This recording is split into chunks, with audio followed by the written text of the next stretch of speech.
जय हिंद। इस नए वीडियो में आप सभी का स्वागत है। इस वीडियो में हम रूस की क्रांति के कारणों को जानेंगे कि रूस की क्रांति कैसे हुई थी, वो कारणों को हम लोग समझेंगे। तो ये हमारे 5 नंबर के लिए पूछता है, 2 नंबर में भी आता है और 5 नंबर के लिए पूछता है, तो इससे अच्छे से समझ लीजिएगा। और मैं अभी आपको बता रहा हूँ तो 5 नंबर या क्वेश्चन के हिसाब से बता रहा हूँ, ठीक है। अगर दीर्घ में आता है तो कैसे लिखेंगे, आइए समझते हैं। सबसे पहले दिया गया है यहाँ पर कि रूसी क्रांति के कारणों की विवेचना करना है। मतलब जो रूस की क्रांति दी गई है उसकी क्या करना है हमें जी, विवेचना करना है। क्या करना है जी, विवेचना करना है। क्या कहा गया है कि रूसी क्रांति के कई कारण थे।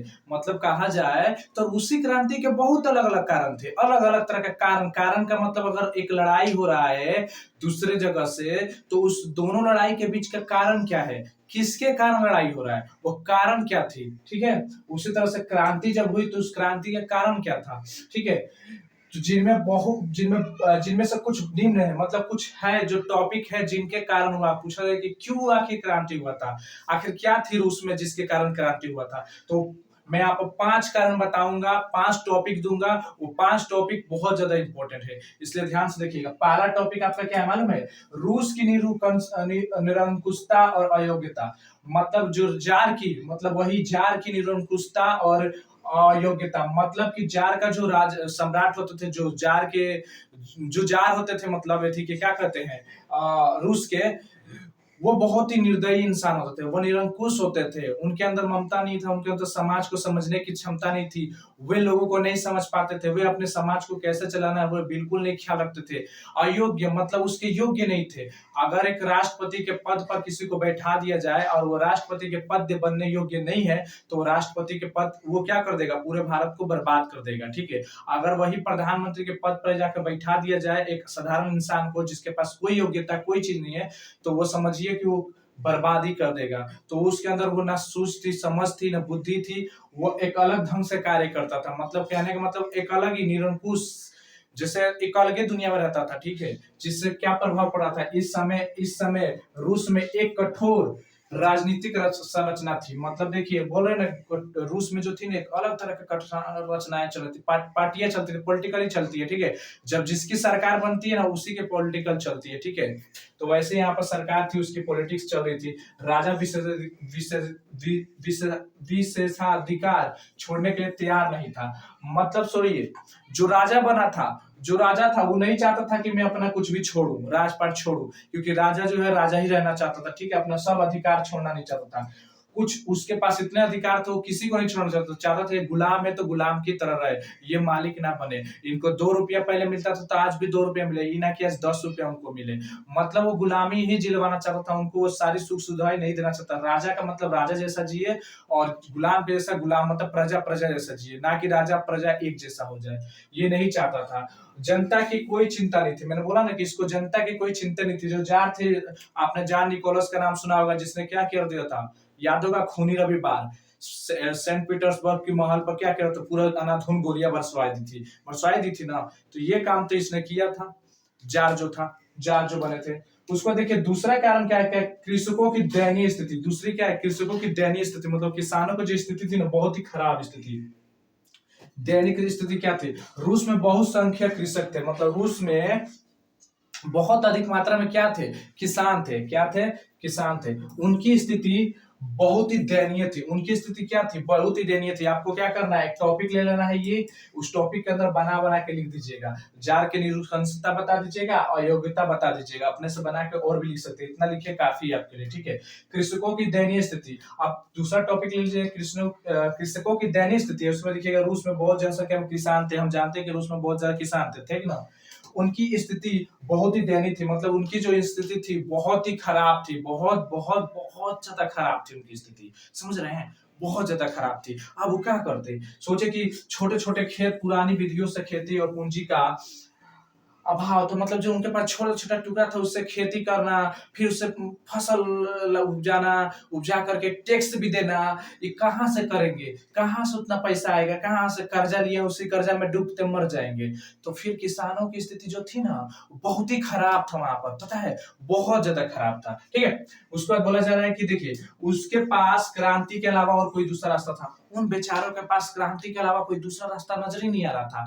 जैसे आपको याद होगा, रूस में 2 तरह की क्रांतियां देखने को मिली थी। एक 1917 में अप्रैल के समय मिला था और एक 19 नवंबर अक्टूबर में मिला था ना क्रांति। आपको आपको पता होगा क्रांति क्यों किए थे लोग। क्रांति इसलिए किए थे क्योंकि उनकी हक चाहिए था, उनको आजादी चाहिए था। जो वहां के सम्राट, वहां के जार, जो वहां के पॉलिटिकल पार्टी उन लोगों को करने नहीं दे रही थी, वो चीजें उनको सुविधाएं नहीं दे रही थी। वहां के जो राजा थे, प्रशासन, वो उनको सुविधाएं नहीं दे रहे थे। जिसमें देख लीजिए, ठीक है। आइए अगला अगला अगला अगला तीसरा टॉपिक देखिए। तीसरा टॉपिक हम क्या बना सकते हैं? हम तीसरा टॉपिक ये बना सकते हैं कि मजदूरों की दयनीय स्थिति, उसके बाद कृषकों की दयनीय स्थिति, उसके बाद मजदूरों की दयनीय स्थिति। कुछ किसान थे तो कुछ किसान जिसके पास जमीन ना हो वो क्या करते थे, मजदूरी भी करते थे, तो उनकी स्थिति भी जान लेते हैं। एक टॉपिक ये बना लीजिएगा और लिख लीजिएगा क्या, मजदूरों को दिन रात काम करना पड़ता था। आप सभी को पता है कि मजदूर थे जो उनको दिन रात काम करना पड़ता था, इतना ना काम करना पड़ता था। अब बेचारों का काम करवाता था, पैसे नहीं देता था। काम करता था, मजदूरी करता था, 12 घंटा का देता था, 3 घंटा का। आपको 5 घंटा काम करवा कर और 1 घंटा का मजदूरी दे तो कैसा लगेगा? 12 घंटा काम करवा कर आपको 4 घंटा की मजदूरी दे तो कैसा लगेगा? अच्छा नहीं लगेगा ना।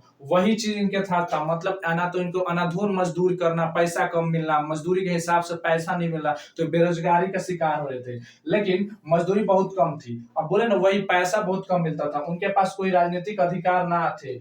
अब उनके पास राजनीतिक, एगो मजदूर, एगो गरीब इंसान के पास कहां से प्रधानमंत्री, राष्ट्रपति, राजा साहब जितना पावर रहेगा कि हे राजा, हे जो भी इस देश को चलाने वाले प्रशासक है, हम लोग को भला कीजिए, कनेक्शन, दोस्ती कहां से होगा? कहते हैं ना, एक छोटी सी चींटी की हाथी से दोस्ती कहाँ हो सकती है? कभी चींटी का देखा है दोस्ती हाथी से करते हुए? नहीं ना देखे हैं। ठीक उसी प्रकार ये भी है, समझ लीजिएगा। उसके बाद देखिए वही चीज है कि वे वे हड़ताल भी नहीं कर सकते थे। अगर वे हड़ताल कर देते कंपनी में, कल कारखाने में, तो उनकी हालत खराब हो जाती। और कल कारखाने में हड़ताल, बेचारे मजदूर करते क्या? उनको उनके हक के जैसा पैसा नहीं मिल रहा था। और एक कार्ल मार्क्स व्यक्ति है जिन्होंने उन्हीं गरीबों के लिए लड़ा था। जर्मनी के व्यक्ति थे, उन्हीं लोगों के लिए वो लड़े हैं। लेनिन भी था, उन्हीं के लिए लड़ा, जिसने अक्टूबर क्रांति करवा दिया। ठीक है, तो ये सारे चीज थे जिसमें वो बेचारे कर भी नहीं सकते। अब चौथा टॉपिक आप क्या बना सकते हैं मालूम है? आप चौथा टॉपिक बना सकते हैं कि रूसीकरण की नीति। रूस था, रूस की क्या नीतियां थी, उसको बना सकते हैं कि रूस में अनेक राष्ट्रीयता, संप्रदाय और भाषा और संस्कृति के निवासी थे। मतलब रूस में अलग अलग धर्म जाति के भी लोग रहते थे, समझ लीजिएगा। अलग संप्रदाय को मानने वाले, अलग कास्ट को मानने वाले, अलग भाषा को बोलने वाले, हर तरह के इंसान वहां पर मौजूद थे उस समय। ठीक है, जार ने सभी पर रूसी भाषा, शिक्षा और संस्कृति लादने का प्रयास किया, जिससे आक्रोश बढ़ता चला गया। अब बचाइए, बेचारा जिसका मान लीजिए मजहब दूसरा हो, अब मान लीजिए किसी का मजहब इस्लामिक है, वो इस्लाम है, ठीक है, तो उसको जाकर बोलिए तुम अबेथी बन जाओ, रूसी भाषा अपनाना पड़ेगा, तुमको रूसी संस्कृति अपनाना पड़ेगा, रूसी का पहनावा अपनाना पड़ेगा। बेचारा अपना पाएगा?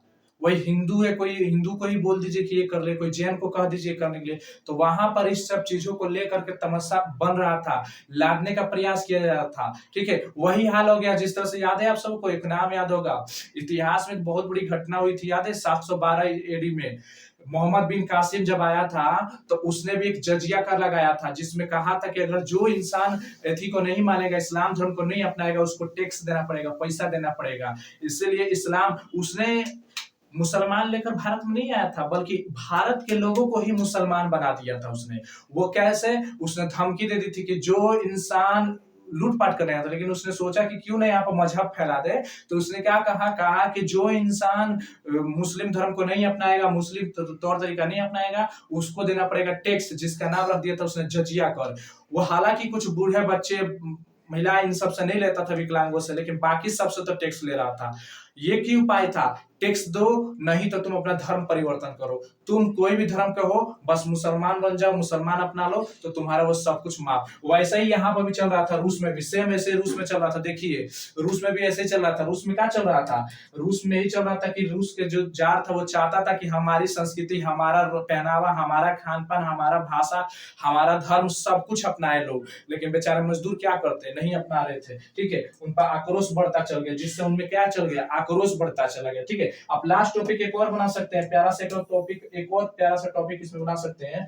देखिए इसमें एक और टॉपिक बना, आप इसमें बहुत लिख सकते हैं अभी आप। ठीक है, बोला जा रहा है कि औद्योगिकीकरण की समस्या और विदेशी घटनाओं का प्रभाव। मतलब कहा गया 5वां नंबर टॉपिक, औद्योगिकीकरण की समस्या और विदेशी घटनाओं का प्रभाव। तो रूस रूस में कुछ ही क्षेत्रों में महत्वपूर्ण उद्योगों का संकलन था। मतलब देखिए रूस में जो था ना बहुत ही कम क्षेत्रों में महत्वपूर्ण उद्योगों का संकलन था, राष्ट्रीय पूंजी का अभाव था। अब बताइए वहां पर इकोनॉमी सिस्टम ही कम था, मतलब वहां पर इनकम का प्रभाव ही कम था, राष्ट्रीय पूंजी ही कम था। तो बताइए क्या होगा। तो और रूस को पराजय क्रीमिया और जापान के हाथों भी क्रांति के प्रमुख कारणों में से एक था। बताइए बेचारा का विदेशी आक्रमण भी प्रभाव पड़ा। रूस समझते हैं, हाई है रूस, अहेजा है जापान। हाई मान लीजिए रूस हो गया, अहेजा है जापान, इसको ले बेटा इसको खत्म कर दिया था, समझ लीजिए इसको हरा दिया था। तबे तो बौखलाया था कि जब लोग गए थे क्या करने, संडे रविवार उससे बात करने के लिए गए थे तो पगला गया। ठीक है, कौन, जार निकोलस, पगला कर क्या कर दिया था, अनाधून गोलियां बरसा दी थी जिसमें हजारों बहुत सारे बूढ़े बच्चे सब कुछ को मार डाला। उसी को हम लोग संडे रविवार या लाल रविवार के नाम से जानते हैं। ठीक है, जब जानते हैं वो भी याद रखिएगा, जब हम लोग जानते हैं तो याद रखिए उसी लड़ाई में ही हारा था तो पगला गया था। और जब जनता गई थी क्या करने की हमें बेरोजगारी से आनंद दो, ये दो वो दो, तो ताबड़तोड़ क्या कर दिया था, बरसवा दिया था गोली बारूद, जिसमें लोग मारे गए। ये था बेरोजगारी का कारण, यानी ये भी विदेशी आक्रमण में भी इसको प्रभाव में डाला था। तो रूसी क्रांति का प्रभाव यहाँ पड़ा था। ठीक है, बहुत सारे ऐसे कारण हैं जिससे रूसी में क्रांति होने के कारण थे। ठीक है, तो मिलते हैं फिर से एक नए वीडियो के साथ, तब तक के लिए जय हिंद जय भारत।